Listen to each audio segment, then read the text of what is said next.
नमस्कार मेरे प्यारे बच्चों, आपका स्वागत है हिंदी की कक्षा में।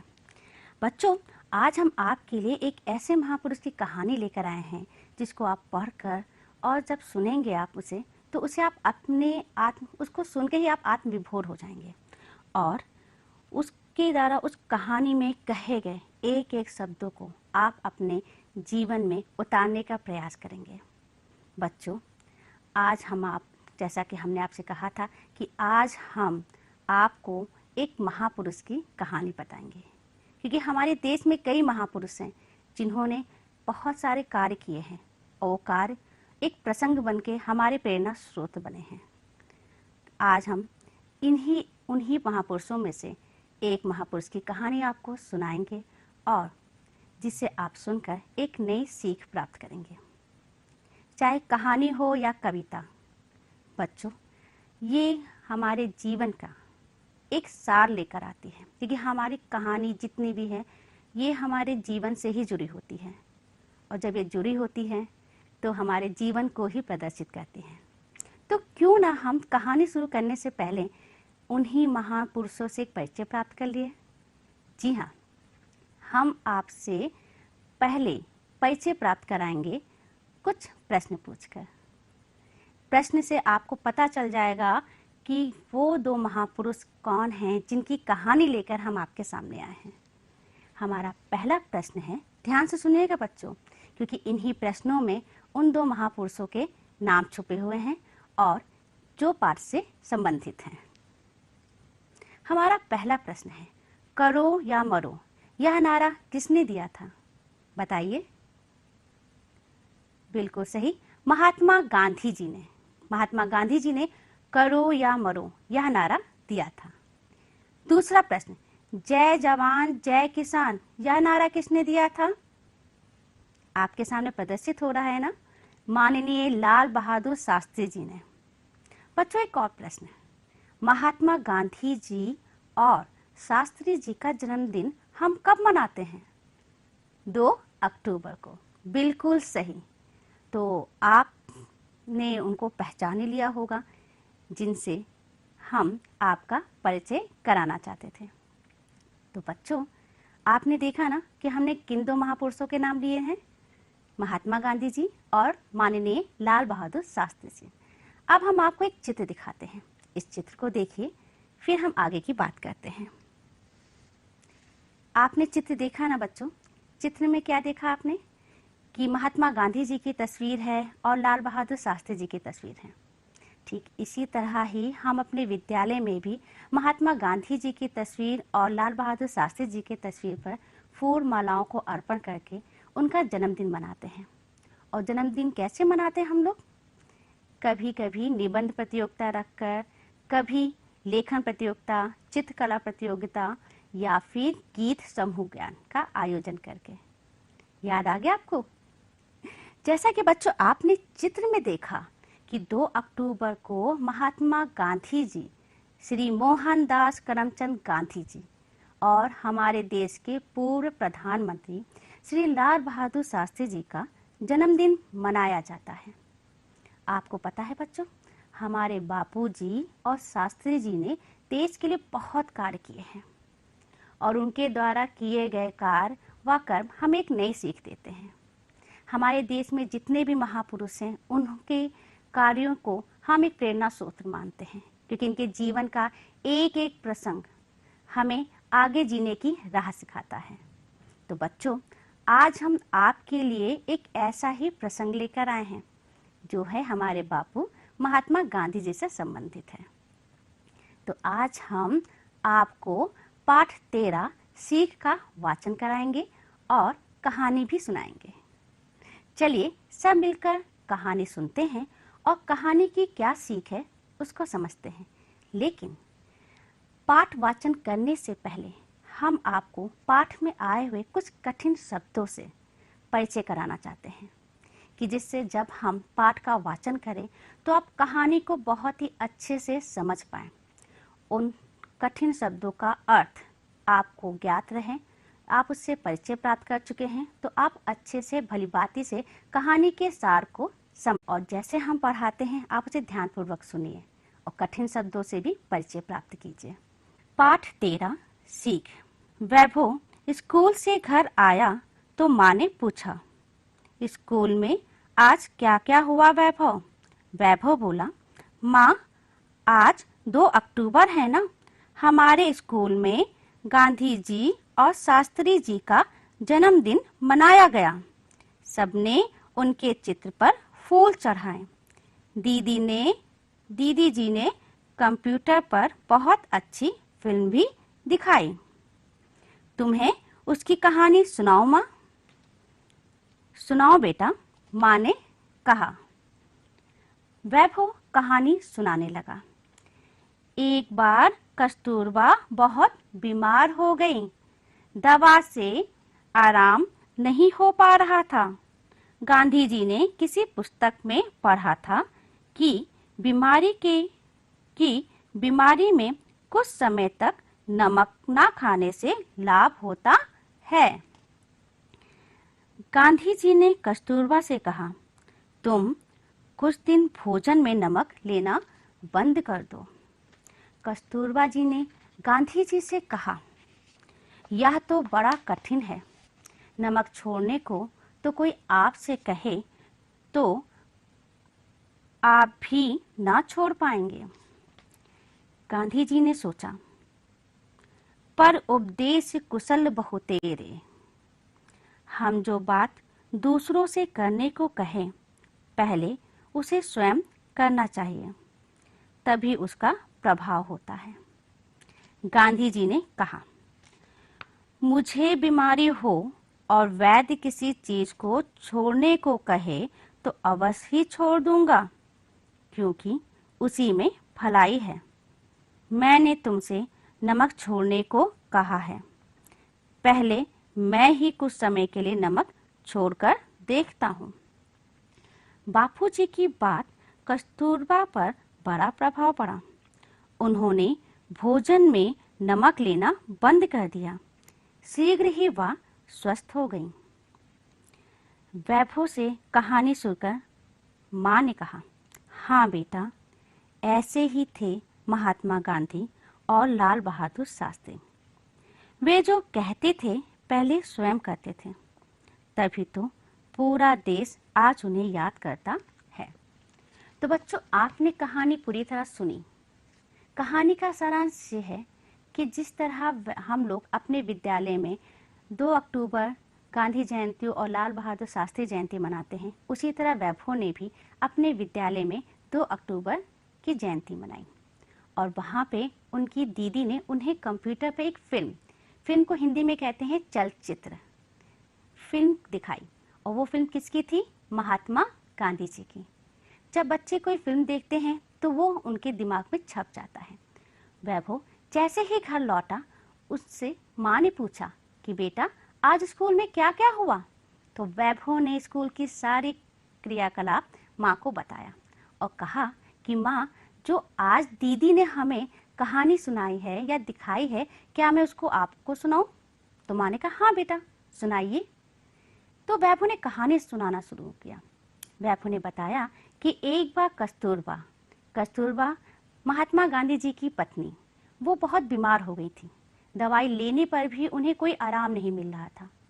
तो कहीं किसी पुस्तक में गांधी जी ने पढ़ा था कि अगर बीमारी में कुछ समय के लिए अगर हम नमक खाना बंद कर दे तो बीमारी जल्दी ठीक हो जाती है और दवाई असर भी करता है। तो यही सोचकर गांधी जी ने अपनी पत्नी कस्तूरबा जी से कहा कि तुम कुछ दिनों के लिए भोजन में नमक लेना बंद कर दो। लेकिन किसी को कोई बात कहते हैं तो तुरंत नहीं मानता है ना। तो वैसे ही कस्तूरबा जी ने भी गांधी जी से कहा, यह तो बहुत कठिन है। कोई आपसे नमक छोड़ने को कहे तो क्या आप नमक छोड़ पाएंगे? यह सोचकर गांधी जी को लगा कि बात तो बिल्कुल सही है कि पर उपदेश कुशल बहुतेरे। दूसरों को कुछ कहने से पहले वह कार्य स्वयं करना चाहिए, तभी उसका प्रभाव बहुत जल्द पड़ेगा। फिर यही सोचकर उन्होंने कस्तूरबा जी से कहा, ऐसा है, अगर मैं बीमार होता और वैद्य का अर्थ क्या बताया था? चिकित्सक।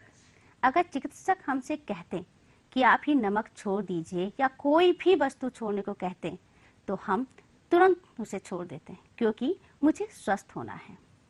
लेकिन अगर तुम्हें ऐसा लग रहा है कि मैं नमक नहीं छोड़ पाऊंगा, तो अगर मैंने तुमसे नमक छोड़ने को कहा है तो उससे पहले मैं कुछ समय के लिए नमक छोड़ देता हूँ। यह सुनकर कस्तूरबा जी बड़ी अचंभित हुई। उनको लगा कि बीमार मैं हूँ और नमक गांधी जी छोड़ रहे हैं। तो ये बात उनको बहुत प्रभावित किया। इन बातों ने उन्होंने भी भोजन में नमक लेना बंद कर दिया। इसका ये असर हुआ कि वह शीघ्र ही स्वस्थ हो गई। जब ये कहानी खत्म हुई तो वैभव की माताजी ने कहा कि यह बात सच है कि हमारे भारत के जितने भी महापुरुष हैं, वो महात्मा गांधी जी हो या लाल बहादुर शास्त्री जी, वो ऐसे महापुरुष हैं, वह कार्य जो कहते हैं पहले वह स्वयं करते हैं, और यही सच्चाई है। तभी आज दुनिया में इनको अभी तक याद किया जाता है। बच्चों, ये है कहानी का सारांश। तो आपने सीख क्या प्राप्त की कि दूसरों से कोई कार्य करवाने से पहले स्वयं वो कार्य करना चाहिए। जैसे हम आपको पढ़ाते हैं, उससे पहले हम स्वयं पढ़ते हैं, तभी तो हम आपको पढ़ा पाएंगे, हम एक एक बातें आपके सामने रख पाएंगे, है ना बच्चों। अब हम आगे बढ़ते हैं। जैसे कि हमने आपको पहले कठिन शब्दों से परिचय करा दिया था, तो अब हम आपको उन्हीं कठिन शब्दों का वाक्य प्रयोग बना के दिखाते हैं, क्योंकि एक शब्द किस तरह से एक सार्थक वाक्य बनता है ये आप पहचान लीजिए। जैसे कि आपने देखा था पहले कि हमारे कठिन शब्द कौन कौन से थे। स्कूल, पुस्तक, भोजन, कुशल, प्रभाव, वैद्य, शीघ्र, भलाई। अब इन्हीं कठिन शब्दों के हम आपको वाक्य प्रयोग बताते हैं। हो सके तो बच्चों आप अपनी कॉपी और पेंसिल तैयार रखिए और इसे लिखने का भी प्रयास कीजिए। देखिए बहुत अच्छे हैं। अगर हम ज़्यादा से ज़्यादा शब्दों को लिखते हैं तो उससे हमारे शब्द भंडार में वृद्धि होती है। समझ में आ गया? चलिए बच्चों, पहले हम शब्द का वाक्य प्रयोग आपको बताते हैं। स्कूल, मुझे स्कूल जाना अच्छा लगता है। अच्छा लगता है ना स्कूल जाना आपको भी? दूसरा शब्द है पुस्तक। कलरव मेरी हिंदी की पुस्तक का नाम है कि नहीं है? है ना? बिल्कुल सही। भोजन, हमें संतुलित भोजन करना चाहिए। ये तो बिल्कुल सही है कि हमें संतुलित भोजन करना चाहिए, क्योंकि एक भी अगर किसी विटामिन की या किसी भी गुण की कमी हो गई तो हम बीमार पड़ सकते हैं। और इस वक्त तो बिल्कुल भी बीमार नहीं पड़ना है, क्योंकि मौसम के बदलाव में हम लोग बीमार पड़ जाते हैं। कुशल, वैभव पढ़ने में कुशल है। प्रभाव, आपकी सुंदर लिखावट दूसरों पर प्रभाव डालती है। ये बात बिल्कुल सही है। और एक चीज मैं आपको बता दूं कि गांधी जी ने भी यही कहा था कि अपनी लिखावट को आप मोतियों जैसा बनाएं, जिससे पढ़ने वाले और देखने वाले दोनों के दिमाग में वो छप जाए, अपना असर छोड़ जाए। वैद्य, मेरे बाबा गांव के बहुत अच्छे वैद्य थे। वैद्य का अर्थ क्या बताया था आपको? चिकित्सक। अगर से विदेशी भाषा में कहे तो डॉक्टर। तो पहले गांव में वैद्य होते थे, तो वही बताया गया है कि मेरे बाबा गांव में बहुत अच्छे वैद्य थे। शीघ्र, अच्छी बातों को हमें शीघ्र ही सीख लेना चाहिए।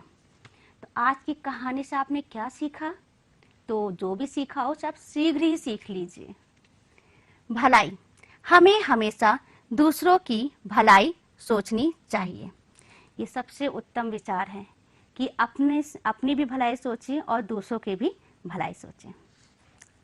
अब जो हमने आपको कहानी सुनाई है, जिसका वाचन किया है, जिसका सारांश आपको बताया है, क्यों ना उसमें से कुछ प्रश्न पूछ लिए जाए। हम भी तो जाने कि हमारे बच्चे कितना जाने हैं, कितना जानते हैं कहानी के विषय में। ठीक है, तो आराम से आप सुनिए और उसका उत्तर भी दीजिएगा। पहला प्रश्न आपके सामने, वैभव अपनी माता जी को किस महापुरुष की कहानी सुना रहा था? महात्मा गांधी जी की। बिल्कुल सही। दूसरा प्रश्न, कौन बीमार हो गया था? महात्मा गांधी जी की पत्नी श्रीमती कस्तूरबा गांधी जी। जैसे हमने आपको सारांश में बताया था, कस्तूरबा जी किसकी पत्नी थी? महात्मा गांधी जी की। प्रश्न तीसरा, गांधी जी ने कस्तूरबा जी से क्या छोड़ने को कहा? उत्तर क्या है? नमक छोड़ने को कहा था ना उन्होंने। सर्वप्रथम भोजन में नमक लेना किसने बंद कर दिया था? कस्तूरबा जी ने? नहीं, स्वयं महात्मा गांधी जी ने। मैं जानती हूँ आप हमारे एक एक सवालों के जवाब, प्रश्नों के जवाब बहुत अच्छे से दे रहे हैं और ये हमें जान के बहुत अच्छा लग रहा है, क्योंकि इससे ये पता चलता है कि आपने कहानी को बहुत ध्यान से सुना, समझा, उसे आत्मसात किया, उसे आपने पहचाना। अब हम आपके सामने लेकर आते हैं कि हमने इस पाठ से, कहानी से क्या सीखा। जैसे कि हमने आपसे पहले भी कहा था कि हमारे भारत देश के महापुरुषों या किसी भी देश के महापुरुषों, उनके जीवन से जुड़े प्रेरक प्रसंग हमें सदा एक नई सीख देते हैं। जैसा कि हमने सीखा कि सदैव दूसरों की भलाई सोचनी चाहिए, जैसे कि महात्मा गांधी जी ने किया था। अपनी पत्नी की भलाई के लिए उन्होंने नमक छोड़ा और अपने प्रिय सदस्य के सुख और दुख में साथ देना चाहिए। ये बहुत इंपॉर्टेंट है बेटा, क्योंकि परिवार हमारे लिए बहुत महत्वपूर्ण है। परिवार के सदस्य हमारे लिए एक एक स्तंभ के बराबर हैं और उसी से ही घर बनता है। जिस प्रकार हमारे बापूजी ने अपनी पत्नी कस्तूरबा गांधी जी को स्वस्थ करने के लिए उनका साथ दिया, कुछ समय के लिए नमक छोड़कर दिया था ना उन्होंने, क्योंकि उनके भी परिवार कस्तूरबा गांधी जी थी और कोई भी नहीं चाहता कि हमारे प्रिय सदस्य को कभी भी कोई भी बीमारी हो या अस्वस्थ रहे। उसको स्वस्थ रखने के लिए वो एड़ी चोटी लगा देता है। तो हम लोग को भी यही सीख अपनानी है कि हमें जो है अपने प्रिय सदस्य के लिए एड़ी चोटी कर देनी है। अगर वो बीमार पड़ता है या उसे कोई दुख है तो उसके दुख में हम दुखी हो, उसके सुख में हम सुखी हो। यही पहला कदम होता है परिवार का। क्योंकि महात्मा गांधी जी ने नमक क्यों छोड़ा था? क्योंकि वो जो कहते हैं पहले स्वयं करते हैं, और यही विचार हमारे लाल बहादुर शास्त्री जी का है। बच्चों, जब आप आगे की कक्षा में आप पहुंचेंगे तो वहां पे आपको लाल बहादुर शास्त्री जी, चंद्रशेखर आजाद, सुभाष चंद्र बोस, ऐसे अनेक महापुरुषों के बारे में आपको जानकारी प्राप्त होगी और तब आप जानेंगे हमारे महापुरुषों ने अपने जीवन में कितने कर्म किए, कितने नए नए कार्य किए हैं, वो भी हमारे जीवन को एक प्रेरणादायी बनाने के लिए। अब बच्चों, हमारा आता है भाषा कौशल। आज हम भाषा कौशल में आपको संज्ञा की परिभाषा से परिचय कराएंगे। संज्ञा की परिभाषा क्या है? किसी व्यक्ति, वस्तु, जानवर या स्थान के नाम को संज्ञा कहते हैं। आप लोगों को पता होगा, क्योंकि किसी व्यक्ति, वस्तु या जानवर या स्थान के नाम को संज्ञा कहते हैं। एक बार पुनः स्मरण कर लीजिए। व्यक्ति जैसे राधा, मोहन, अब्दुल आदि। प्राणी या जानवर, कबूतर, गाय, बकरी आदि। वस्तु जिसे हम निर्जीव कहते हैं, जिसमें जान नहीं होता है। कलम, लड्डू, गिलास आदि। क्या कलम में कोई जान होती है? नहीं। लड्डू में बिल्कुल, वो अपने आप चल सकता है? नहीं चल सकता है। तो निर्जीव ही वस्तु होते हैं कमल, लड्डू, गिलास आदि। स्थान जहाँ पे हम रहते हैं, हम कहाँ रहते हैं? लखनऊ में, या कोई कानपुर में रहता है, कोई दिल्ली में रहता है। तो ये स्थानों के नाम भी संज्ञा ही कहलाते हैं। बच्चों, इसको बहुत ही ध्यानपूर्वक आप पढ़ें, समझें। हो सके तो अपनी अभ्यास पुस्तिका में लिख भी लें, क्योंकि इसके आगे आपको इसी ही संज्ञा से संबंधित एक प्रश्न पूछा जाएगा, जिसका उत्तर आपको स्वयं करना है। अब हम बढ़ते हैं आगे, आपको वचनों के बारे में समझाते हैं कि हमारे हिंदी भाषा में वचन कितने प्रकार के होते हैं। बच्चों, वचन दो प्रकार के होते हैं, एक वचन और बहुवचन। एक वचन क्या होता है? एक वचन वह शब्द जिससे एक वस्तु का बोध होता है। कितने वस्तु का? एक वस्तु का बोध होता है, उसे एक वचन कहते हैं। और बहुवचन वह शब्द जिससे एक से अधिक अनेक, एक वचन में एक और एक से अधिक अनेक वस्तुओं का बोध होता है, उसे बहुवचन कहते हैं। जैसे हमारे हाथ में ही है, ये क्या है? उंगली। एक है तो उंगली, पांचों अगर आ गई तो उंगलियां, है कि नहीं? यही बहुवचन है। एक उंगली, पांच है तो उंगलियां। अब इसी का उदाहरण आप देख लीजिए। एक वचन बहुवचन आपके सामने है और मैं बार बार आपसे कह रही हूं कि इसे आप उतारने का प्रयास जरूर कीजिए, बहुत ही लाभदायी है आपके लिए। एक वचन है कहानी, बहुवचन कहानियां। पुस्तक, पुस्तकें, एक पुस्तक है, पुस्तकें बहुत सारी पुस्तकें। घड़ी, घड़ियां। गेंद, और यहां पे आएगा गेंदे। दा में भी एक बिंदी लगेगी, दा में एक ही मात्रा और अनुस्वार की बिंदी लगेगी, गेंदे। माफ कीजिएगा बच्चों, ये मैं भूल गई थी लगाने की, इसके लिए मुझे क्षमा कर दीजिएगा आप। बीमारी, बीमारियां। सड़क, सड़कें। तोता, तोते। अब आपको समझ में आ ही गया होगा एक वचन और बहुवचन क्या है।